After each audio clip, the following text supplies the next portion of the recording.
All right, so what we have today is a bit of a build guide, but before we get into the build guide, I would like to talk a little bit about weather degradation. Um, the guide will be about these fences, but first, let's talk a little bit about these pieces taking damage in the rain. So here we have a crafting bench, and as you can see, it being on dirt or it being on pavement, it will take damage in the rain. However, that piece being on stone, it will not take damage. Now, it's a little bit irrelevant here with the forge because the forge just doesn't take damage either way. However, the stone cutter, the artisan table does, but as you can see, them being on stone, they will not take damage. Now, I want to get to this a little bit later. Here we have a crafting station on wood. We can see wood on dirt will take damage, and this bench being on the wood is still taking damage. So it seems like it's all about that stone. The same is true here for these chairs. But now looking at all these pieces, we can see like all of the furniture pieces being on stone will protect them from taking damage, including the stairs and the ladder. Now we have a build piece here, the 1x1, and as you can see the 1x1 here on stone, no damage. However, the 1x1 on dirt will take damage. The 2x2, damage on stone. 2x2, damage on earth. So all that's pretty much the same. Let's get to the iron in a second, but before we do, let's take a quick look at this ladder side by side. They've been out here for the same amount of time. This one took damage, this one did not, and the reason for that is that this ladder is protected by the stone underneath it. That stone is enough to protect it from taking weather damage. All right, 2x2, iron bars, damage, 1x1 iron bars damage, 1x1 on stone, no damage, 2x2 on stone, damage.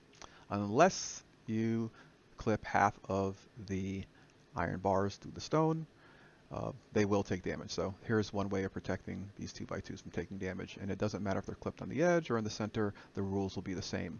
Looking at these doors really quickly, we can see that them being on stone, they do take damage. So this 1x1 is touching the stone, however it's also touching the ground, so we get damage, and it's true for this one over here as well. We're taking damage even though it's protected kind of on both sides. 1x1 on stone, just kind of on the edge here, just the same exact situation.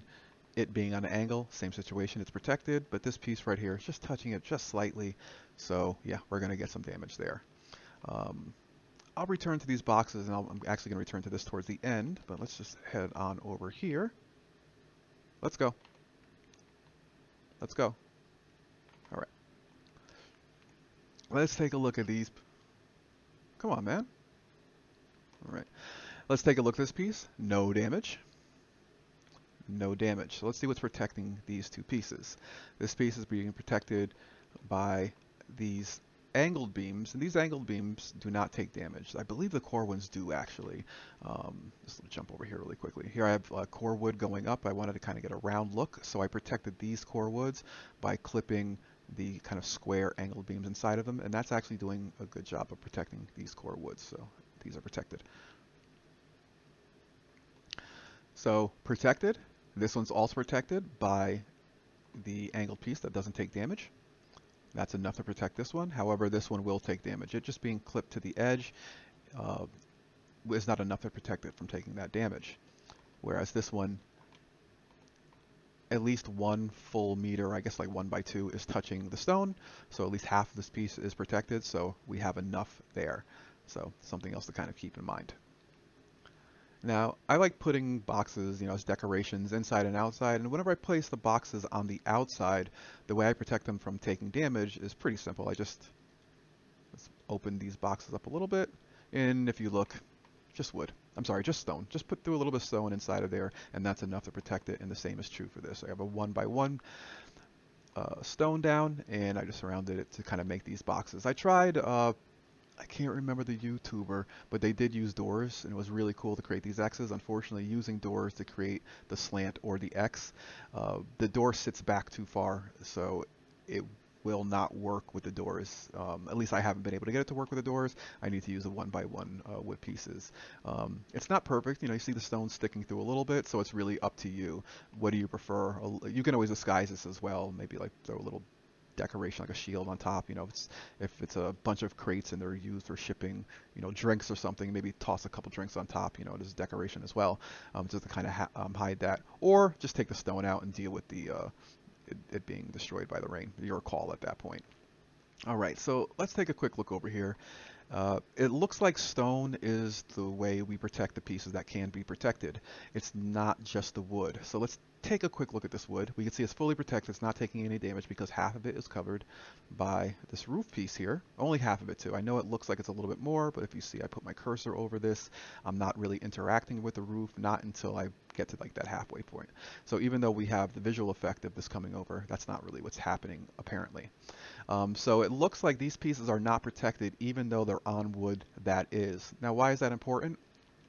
Because when we look up here, we can see that these pieces are on wood and the wood is protected, so many of these pieces are still protected. But again, I believe it has to do with the stone, because the reason why these wood pieces aren't taking any damage is because they are on stone. So it looks like it's really about the stone. And if you do it right, you have stone, wood, you can still place certain furniture on the outside without worrying about it taking any damage. All right, so I guess we're on to this build guide now. And here we have the, hey, how's it going? Are you confused? Are you confused? You're confused. Okay. So here we have these fences. And as you can see, we are taking damage on these posts. And this is like kind of like the traditional way I think of building these. I didn't make this up. I learned it from someone on YouTube. I apologize if I don't remember the source. If you are the source and you're watching this, let me know, and I will be happy to place it in the comments or even the description. Here we have these pieces. They're not taking damage. And you can look and see basically what I'm doing here. Let's get a better look here on the edge. And I'm basically doing the same thing here as I did up there, just making sure that half of the 2-meter beam is covered, and that's enough to protect it. I like this technique for many reasons. Number one, the weather damage I don't like, so I like this for getting rid of the weather damage, but also when you build it kind of the other way, you sometimes get these gaps in between. There's probably ways around it, but I tend to get these gaps every other one. So let's see, how do we build these? Oh, let's just start all over. Let's get rid of you. Get rid of all this up. So it looks like I've got rid of a stone by accident there. So let's put that stone back. 1, 2, 3. All right, let's clear all this stuff. So let me first build, always in the way, this guy. All right, so let me first build this version of it. Let's grab our door, and that will help us find the halfway mark. Now, I may not find the halfway mark here, but that's not important. Let's throw our beam down, get rid of the door, throw our core wood on top of that, throw a beam on top of that, core wood on top of that. Ooh, some jumping around here. And then beam on top of that. All right, let's get rid of the core, and that bottom beam. And then we just kind of do that all the way down, and that will give us this fence. All right. What I'm going to do instead, let's start from the beginning again. And I find this to be a little bit easier. It's going to start the same exact way. I'm going to drop a door. Again, I may not hit the halfway mark right now, but let's just ignore that. And by halfway, I mean just perfectly centered in between these two. All right, so I'm going to drop down a 1 meter instead, get rid of the door.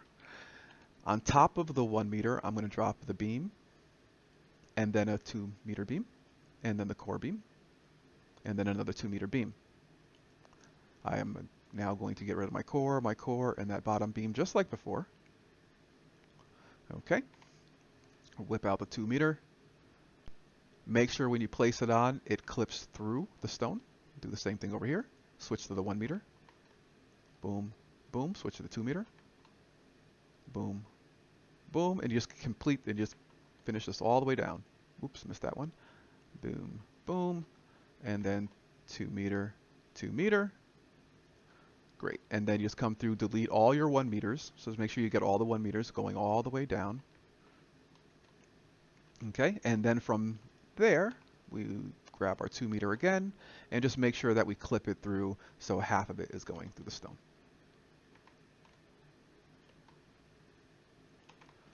And there we have it. No weather damage, no gaps. I guess the downside is you're going to have the seam in between. I prefer the seam to the damage, so it's going to be your call on that. So yeah, that is it for this particular guide. I do have another guide coming out a little bit later today or perhaps tomorrow, depends. This is my third video, and I like OBS. I'm having a good time using that. I'm having a good time learning DaVinci Resolve, so that's a lot of fun too. So as I figure these things out, I hopefully get a little bit faster and the quality becomes a little bit better. But right now I'm just having a great time building and learning more about making videos for YouTube. So yes, my next guide will be about how to build just a little bit higher without iron using only stone. So some information there that might be useful. And I have a ton of videos coming out about builds. I have 20 or so builds that I want to upload to Nexus as V builds, and I want to make a video for each one. So there's a ton of videos coming out. So this is the part where people usually say like, comment, and subscribe. If you like, I'd appreciate that. If you want to comment, I will definitely read it and respond if a response is required. As far as subscribing, I would say it's a little bit too early for that. I have a full-time job, which I love. I just so happen to really love building in Valheim, and that led me to making videos, which I found I kind of have a new passion for. So that being said, yeah, still too early to subscribe, I would say. I got like 3 videos so far, right? If you stumble upon me again in the future, you can maybe consider it then. Any bigger YouTubers out there who would like to get this information out to a bigger audience, definitely feel free to do so. It's a free country, or in the U.S. here, and hopefully you have the freedom and the rest of the wherever you may be to make a video. Hopefully, we still have those freedoms. Um, Also, if you find there's an error in this, please let me know in the comments, and I'll be happy to update descriptions or pin it or whatever. I'm pretty new to YouTube, so I'll figure it out. And if somebody makes a video that takes this information and expands upon it, please let me know, and I'll be happy to link to that video in my description just to get the information out there to everybody.